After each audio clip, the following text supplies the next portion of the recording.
जय माता दी दोस्तों, आप सबको अम्बे ज्ञान सागर के चैनल में स्वागत है। अगर आपको मेरी कहानी अच्छी लगती है तो चैनल को लाइक, शेयर, सब्सक्राइब करना मत भूलिएगा। यह जो घटना है यह पश्चिम ओडिशा की सच्ची और प्रसिद्ध कहानी है। बहुत ही कम लोग इसके बारे में जानते होंगे। सुवर्णपुर पश्चिम ओडिशा की एक शहर है जो कि आज जिला बन चुका है। इसको मंदिर मालिनी भी कहा जाता है, जहाँ 100 से भी ज्यादा मंदिर है। यहाँ माता सुरेश्वरी देवी की भव्य मंदिर है। सुरेश्वरी देवी कौन है? क्या सच में देवी को नरबलि चढ़ाया जाता था? क्या माता सुरेश्वरी इंसानों की रक्त पीती थी? क्या सच में माता सुरेश्वरी उन लोगों को खा जाती थी जो लोग डर के पीछे भागने लगते थे? क्या है माता सुरेश्वरी की गुप्त रहस्य? चलिए आज कहानी के माध्यम से जानते हैं। माता सुरेश्वरी देवी माता पार्वती की एक उग्र रूप है। माता सुरेश्वरी की बलि प्रथा को लेकर छुपी है बहुत सारी रहस्य। इतिहास कहता है उस समय की राजा लोग जो थे वह नरबलि देते थे, जिस कारण सारे नगर में आतंक फैल गया था। क्योंकि पहले के समय में राजा लोग जो हैं यह सोचते थे कि नरबलि देकर देवी देवताओं को अपने बस में किया जा सकता है और उनसे अपना काम निकाला जा सकता है। इस तरह की अंधविश्वास को आश्रय देते थे उस समय के राजा महाराजा लोग। केवल सुवर्णपुर की नगर में ही नहीं बल्कि ओडिशा की बहुत सारे नगर में ऐसे ही नरबलि दिया जाता था, जैसे कि अट्टालिका, तारा तारिणी। पर इसका ज्यादा प्रभाव सुवर्णपुर की नगर में था। उस समय सुवर्णपुर का राजा हर साल दशहरा के समय में नरबलि का आयोजन करते थे। इस काम के लिए राजा साहब ने हट्टे कट्टे पहलवानों को नियुक्त किया था। इनका काम था दशहरा के समय नगर से बाहर जाकर आदमियों को ढूंढ के लाना और राजा के सामने प्रस्तुत करना। अगर कोई आदमी आना ना चाहे तो उसको उसी जगह पर मारकर उसका रक्त को लेकर राजा के पास आते थे।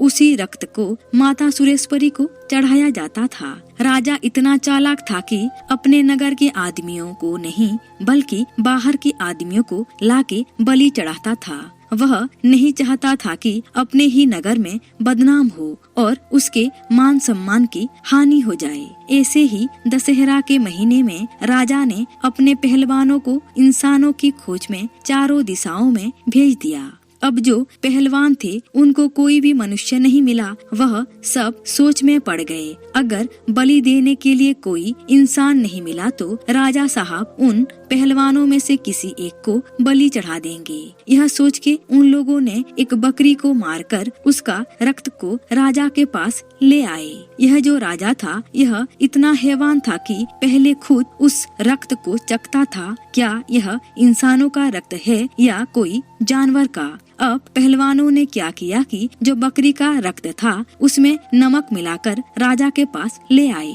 अब राजा उसको चखता है और इंसान का रक्त समझकर माता सुरेश्वरी देवी को उस रक्त को अर्पण करता है। अब ऐसे ही कुछ समय बीतने के बाद लोगों को पता चला कि सुवर्णपुर की नगर का राजा नरबलि देता है। अब लोगों के मन में आतंक फैल गया और लोग दशहरा के समय में घर से निकलना बंद कर दिए। भूखे मर जाते पर घर से निकलते नहीं, दरवाजा बंद करके घर के अंदर रहते। इस दशहरा में राजा फिर अपने पहलवानों को मनुष्य लाने की खोज में चारों दिशाओं में भेज देते हैं। बहुत ढूंढने पर भी पहलवानों को दूर दूर तक कोई इंसान दिखाई नहीं देता है।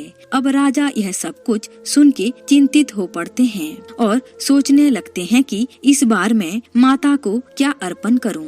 इस परिस्थिति में कुछ ऐसा हुआ कि ओडिशा की एक नगर है संबलपुर। उसी नगर से एक बूढ़े आदमी दही बेचने राजभवन में आता है। उसको यह नहीं पता था कि दशहरा के समय में दशहरा पूर्णिमा के दिन सुवर्णपुर का राजा इंसानों की बलि चढ़ाता है। वह राजभवन के अंदर चला जाता है। उसको देखकर राजा मन ही मन बहुत खुश होते हैं उस बूढ़े आदमी की दही खाकर उसकी बहुत तारीफ करते हैं और उसको बहला फुसलाकर उस राजभवन में कुछ दिन रुकने के लिए कहते हैं। अब बूढ़ा आदमी बहुत खुश, वह सोचता है कि राजा साहब कितने अच्छे हैं, गरीब आदमी की भी कितनी अच्छे से खातिरदारी कर रहे हैं। अब वे खुशी से राजभवन में दिन काटने लगता है। दशहरा पूर्णिमा की दिन आई। राजा मंत्रीगण माता सुरेश्वरी की पूजा करने मंदिर में जाते हैं और बाकी लोग भी उनके साथ चलते हैं। अब देवी की पूजा करने के बाद राजा उस बूढ़े आदमी से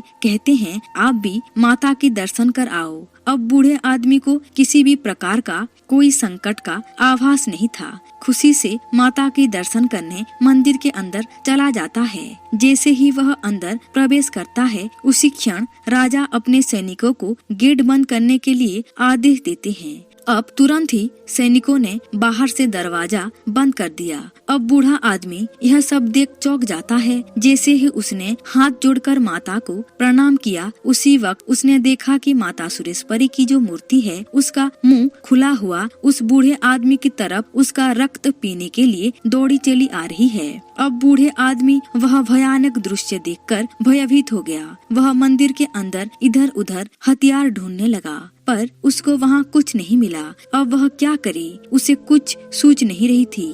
अब उसको याद आता है कि दही फेंटने के लिए जो रस्सी इस्तेमाल होता है, उसको वह अपने कमर में बांधा हुआ था।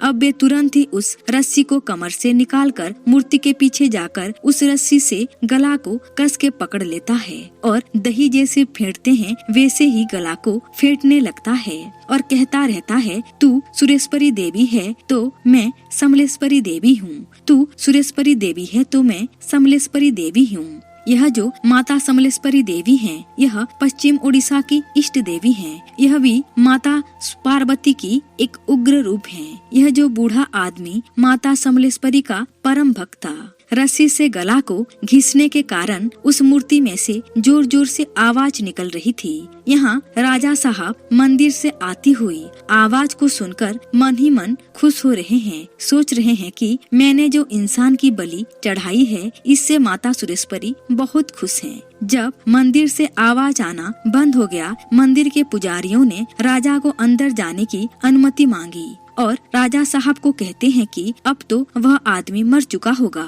चलते हैं उसका सर और धड़ को जमीन में गाड़ देते हैं। अब पुजारियों की बात सुनकर राजा सबसे पहले मंदिर के अंदर प्रवेश करता है तो देखता है कि वह बूढ़ा आदमी दीवार की एक कोने में खड़ा हुआ है। अब वह राजा के पास आकर उसके गाल पर जोर से एक चांटा मारता है। अब राजा साहब को समझ में आ गया था कि वह जो कर रहा है वह सब कुछ गलत है। अपनी गलती को मान के राजा ने उस बूढ़े आदमी से माफी मांगी और माता सुरेश्वरी देवी से हाथ जोड़कर क्षमा प्रार्थना की और कहा कि आज के बाद कभी भी इस नगर में इंसानों की बलि नहीं चढ़ेगा। उस दिन से सुवर्णपुर की नगर में नरबलि प्रथा बंद हो गया। पहले के समय के जो राजा लोग थे, वे सब अपनी प्रभुता और रुतबा बढ़ाने के लिए इस तरह की नरबलि प्रथा चलाते थे। उनको लगता था कि ऐसे करने से देवी देवताओं को अपने बस में किया जा सकता है और मासूम निर्बल प्राणियों की हत्या कर अंधविश्वास को बढ़ावा देते थे। अगर आपको मेरी कहानी अच्छी लगी तो कमेंट बॉक्स में जरूर बताइए। धन्यवाद।